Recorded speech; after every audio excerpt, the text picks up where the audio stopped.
Alors là, il y a les Bravem qui sont en train de se mettre en place. Et il y a le canon à eau qui est en train d'être utilisé en parallèle.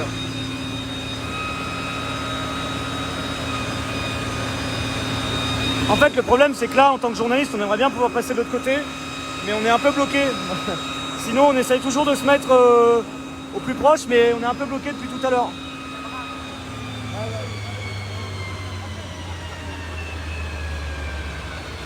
Donc dès qu'on peut avancer, on le fera, mais malheureusement, c'est un peu compliqué là. Je suis bien désolé, on se place pas toujours à l'endroit où on veut. Hein. Là, vous voyez, les caméras elles sont bloquées ici. Moi, j'aimerais bien pouvoir passer de l'autre côté, mais là, c'est pas forcément évident. On va voir peut-être si ça s'ouvre. Parce que vous voyez, enfin même moi, c'est pas le meilleur positionnement pour les images, et c'est pas le meilleur positionnement aussi pour ma sécurité.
Donc dès qu'ils avancent, on va essayer d'avancer. Ouais, on fait ce qu'on peut, hein. Malheureusement on est bloqué là. Et dès que ça avance, il y aura peut-être une petite ouverture sur le côté, je vais essayer de passer. Parce que là franchement, déjà au niveau de l'image c'est compliqué, mais même pour ma sécurité. Hein. Enfin, on est juste derrière, il y a des jets de projectiles, c'est pas le truc le plus adéquat. Hein. C'est vrai qu'il y en a certains qui vont vous dire, vous mettez derrière les flics, c'est vous planquer, mais en fait pas du tout, parce que quand vous êtes derrière, bah, au contraire. Vous êtes plus en danger aussi parce qu'il y a des projectiles qui sont jetés et vous êtes juste à côté, quoi. Donc là ils sont en train de remettre les casques et tout, donc ils vont probablement avancer. Et dès qu'on peut avancer, ben on va avancer.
Les gars qui sont en train de se préparer à charger là, il y a des gaz qui viennent à nouveau d'être utilisés comme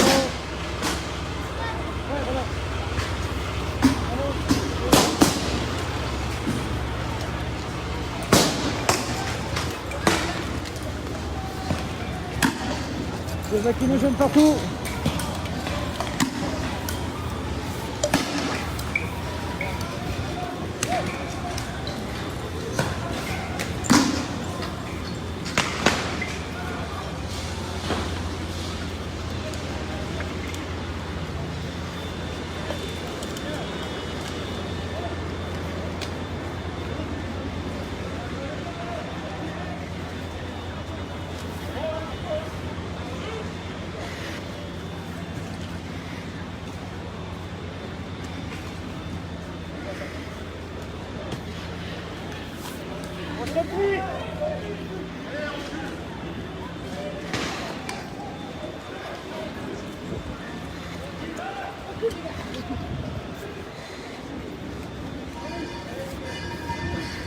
Énormément de gaz un peu partout là.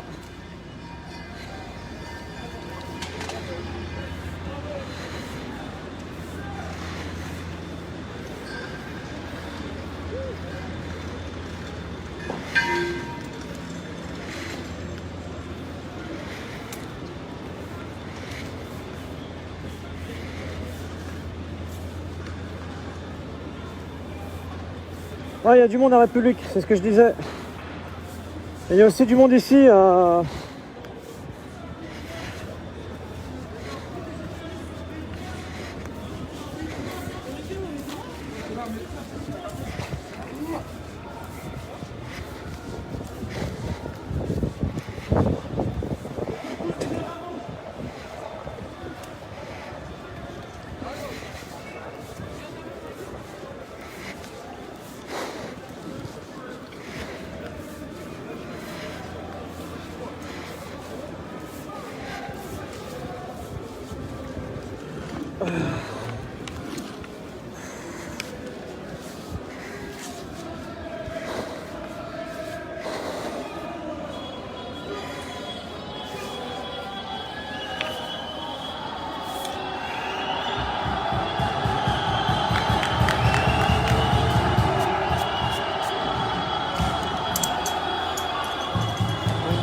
Donc je rappelle, on est en direct sur Brut, on est au niveau du boulevard Ornano, à Paris.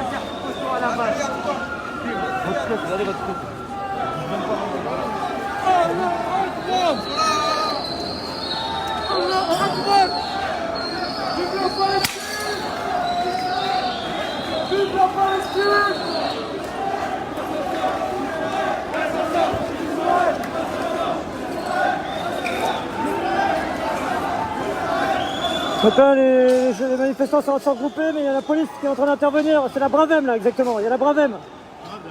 Il y a la Brave M qui est juste là.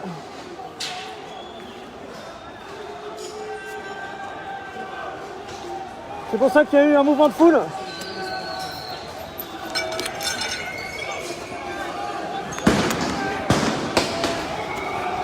Et là, ils sont en train de courir. Là. Ouais. La Brave.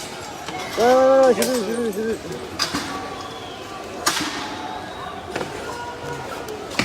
Attention! Ah oui.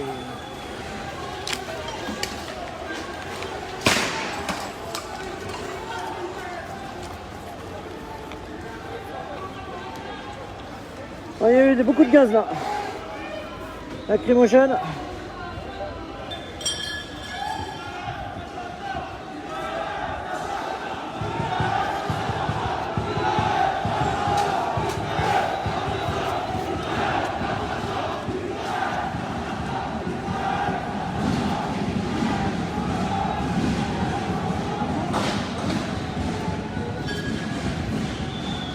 C'est bon?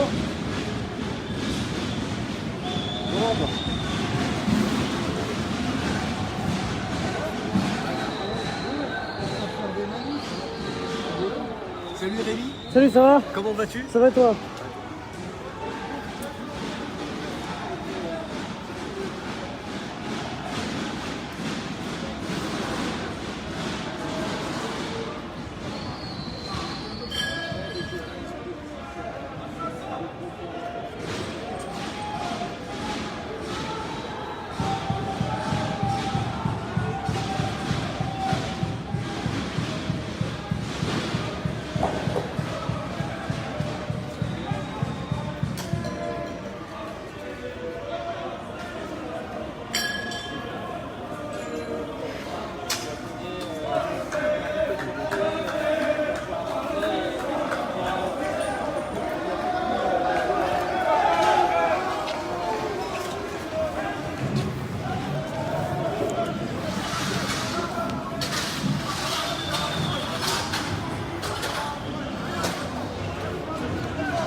Donc là, les policiers et les gendarmes qui étaient là tout à l'heure, on était juste derrière eux, on a pu bouger au moment où ils ont chargé. Parce qu'on était bloqués, comme je vous disais, voilà, l'idée c'est quand même qu'on puisse bouger, mais ils ont repris leur position initiale, vous voyez, ils sont juste ici, vous les voyez à l'image.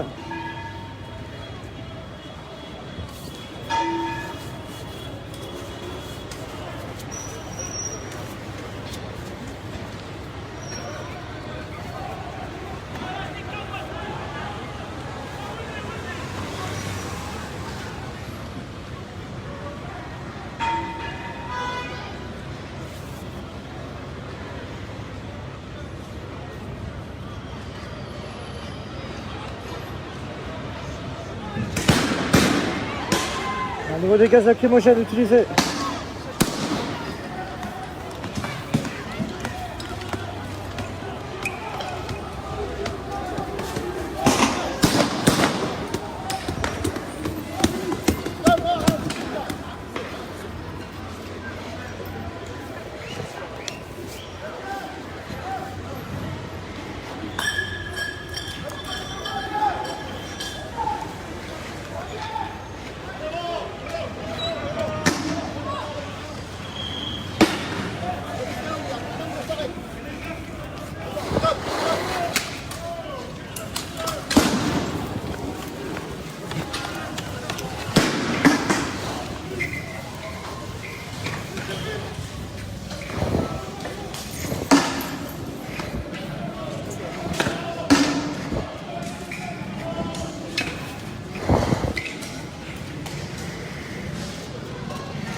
à gauche.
Donc là, les manifestants sont dispersés un petit peu partout autour de la porte de Clignancourt.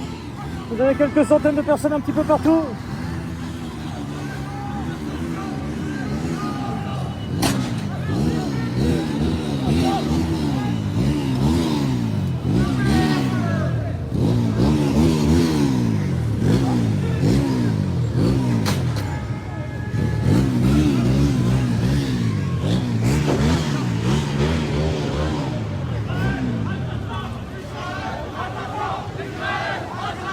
Ouais, on va rester encore quelques minutes ensemble, voir un peu comment ça évolue ici, mais ouais, les groupes de personnes sont désormais assez dispersés. Comme je vous disais, il y a des personnes qui sont désarmées au niveau de la place de la République.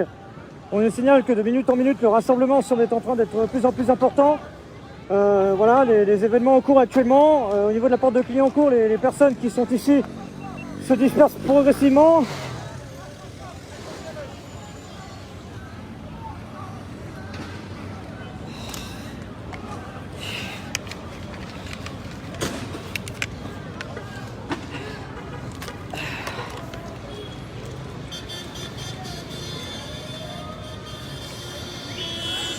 Ce que je vous propose éventuellement, c'est que là on voit où on en est là, au niveau de la situation ici. Ça va pas beaucoup plus évoluer que ça, mais on peut aller remarcher peut-être en direction de Barbès. Alors je vais essayer de voir si je peux passer avec ma carte de presse ou pas. Parce que peut-être que dans ce sens là ça marchera peut-être un petit peu mieux. Mais on va essayer de remonter peut-être vers Barbès pour vous montrer un peu comment ça se passe. Tac. Bonjour. Pardon. Pardon, excusez-moi. Voilà, alors quand c'est comme ça, on peut passer avec notre carte de presse. Je vous la montre à l'image. C'est ça, c'est cette carte qui permet de vous authentifier en tant que journaliste. Alors elle n'est pas obligatoire pour pouvoir faire votre travail de journaliste sur le terrain, mais elle est même des fois difficilement accessible pour certains.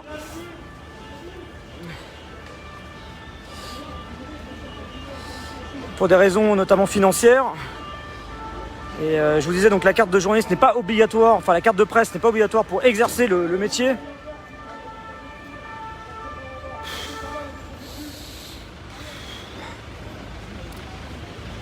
Mais elle vous permet parfois de passer devant les forces de l'ordre, de pouvoir passer les barrages dans un sens, rarement dans l'autre.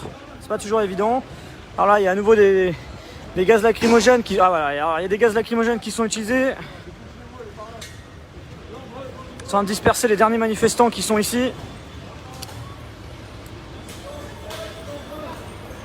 il y a des projectiles qui sont lancés, des bouteilles de verre.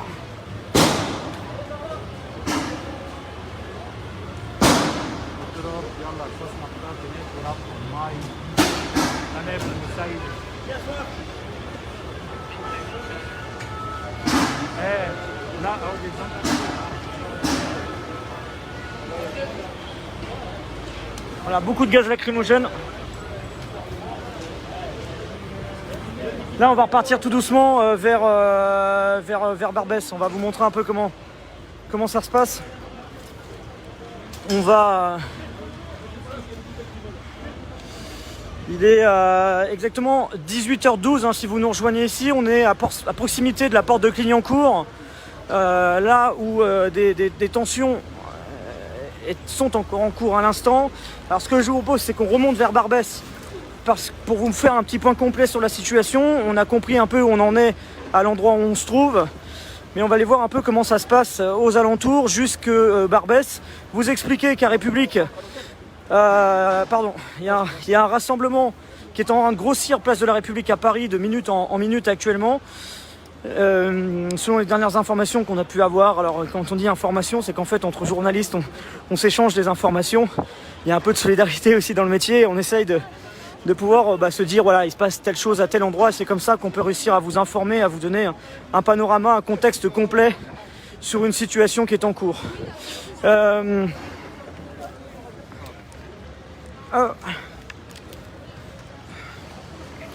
Attendez. Hop. Attends, je fais tomber mon matériel. Ah putain.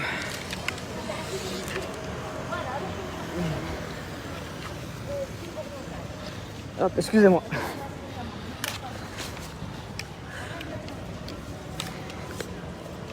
Donc là on va remonter.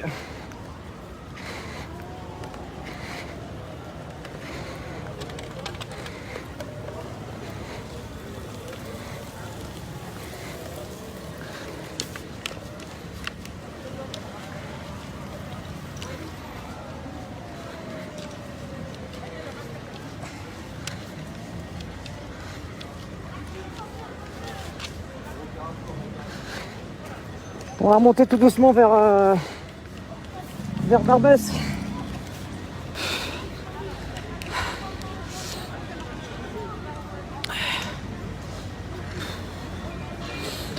Ça va et toi? Bref, c'est les créneaux hein. Alors, on va remonter au niveau du boulevard Ornano, on va remonter vers Barbès aussi, on va vous montrer un peu comment ça se passe. Salut. Voilà, ça revient, c'est un peu plus calme à l'arrière.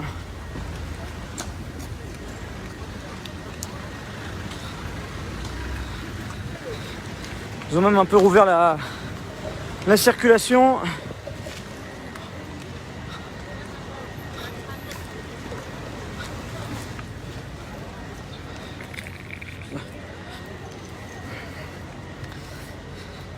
Bah c'est juste qu'on n'est pas à côté, Fabrice. Là on marche comme si on allait vers République, mais ouais, c'est pas évident de pouvoir y aller hein. En fait là, puis la circulation est quand même extrêmement bloquée aussi. Donc là à l'arrière, vous avez les unités de Bravem qui sont juste là, qui sont intervenues rarement mais à plusieurs reprises quand même. Bon, je vous résume un peu les choses hein, pour ceux qui viennent de nous rejoindre. Donc on est dans le contexte de ce qui se passe actuellement en Israël et en Palestine. Il y a plusieurs dizaines d'associations, de collectifs qui ont voulu mener une mobilisation de soutien au peuple palestinien. Ça a été annoncé à partir de mercredi, plus exactement un peu plus jeudi, et le ministre de l'Intérieur Gérald Darmanin a annoncé sur Twitter, sur les réseaux sociaux, l'interdiction de la manifestation.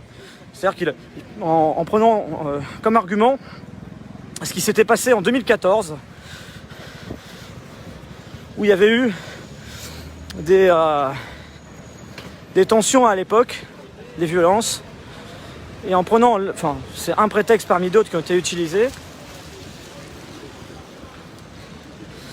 pour faire en sorte que cette mobilisation soit interdite aujourd'hui. La préfecture de police prend un arrêté, hein, c'est comme ça que ça se passe d'un point de vue légal. Cet arrêté a été contesté par les organisateurs au tribunal administratif et le recours a été rejeté par ce même tribunal administratif, ce qui fait que l'interdiction de cette manifestation a été confirmée par les autorités. Malgré tout, les organisateurs ont appelé à maintenir la mobilisation. C'est-à-dire que clairement, la mobilisation a été maintenue par les organisateurs. Alors, on peut imaginer que ça a dissuadé aussi pas mal de personnes de venir, parce que on parle pas forcément d'une mobilisation très importante, mais aux alentours de...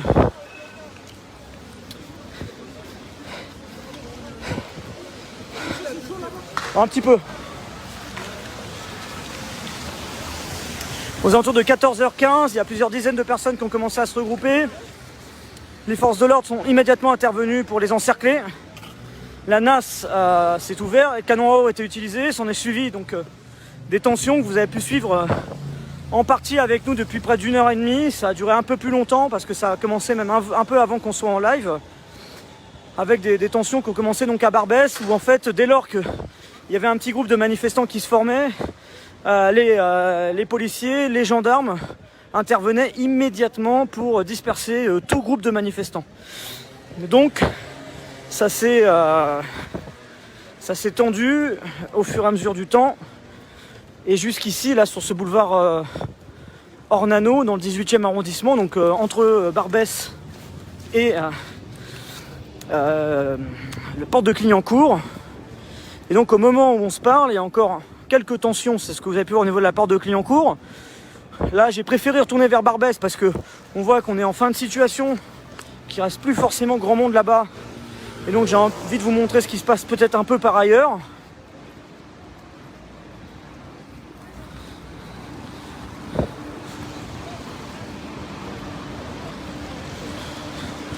Et donc là, on arrive, bon on n'est pas encore à Barbès, hein, il y a encore un peu de route quand même. Mais on remonte progressivement, après on va voir ce qu'on fait. On est un peu loin de République malheureusement, pour aller à République ça va être un peu compliqué. Bon en tout cas si j'y vais, j'aurai un peu de mal à rester en live comme ça pendant, pendant 1 heure à pied. Parce qu'on est quand même pas à côté.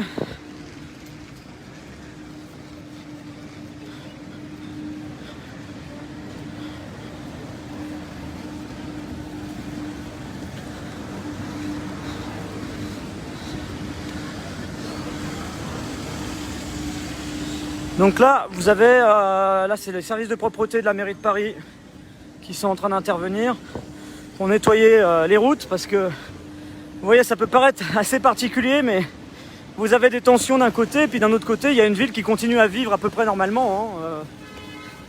Les commerces rouvrent après le passage des tensions et la vie reprend presque sa routine. Vous voyez les pâtisseries qui rouvrent.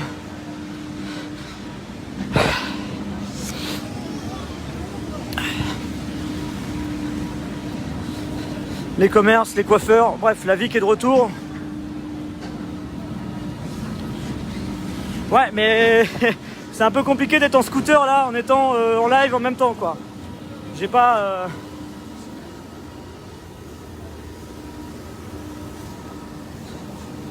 j'ai pas 5 mains quoi. C'est un peu compliqué, vous imaginez. Mais mercredi, je vous le dis déjà, on se retrouvera en live sur Brut pour suivre la réouverture des bars, des restos. Passage du couvre-feu à 21h. On suivra ça en live, donc je vous donne rendez-vous mercredi aux alentours de 19, 20h, 21h.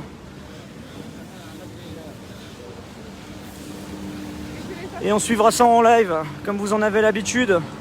On vous a fait des lives pour vous montrer Paris sous couvre-feu, sous confinement, des rues désertes. Bah, on a aussi envie de vous montrer des images peut-être un petit peu plus joyeuses à partir de mercredi avec la réouverture des bars, des restaurants. Alors dans un premier temps, ce sera juste les terrasses qui vont rouvrir et le couvre-feu qui va passer donc à partir de mercredi 19 mai de 19h à 21h. Et on suivra ça bien évidemment en direct sur Brut.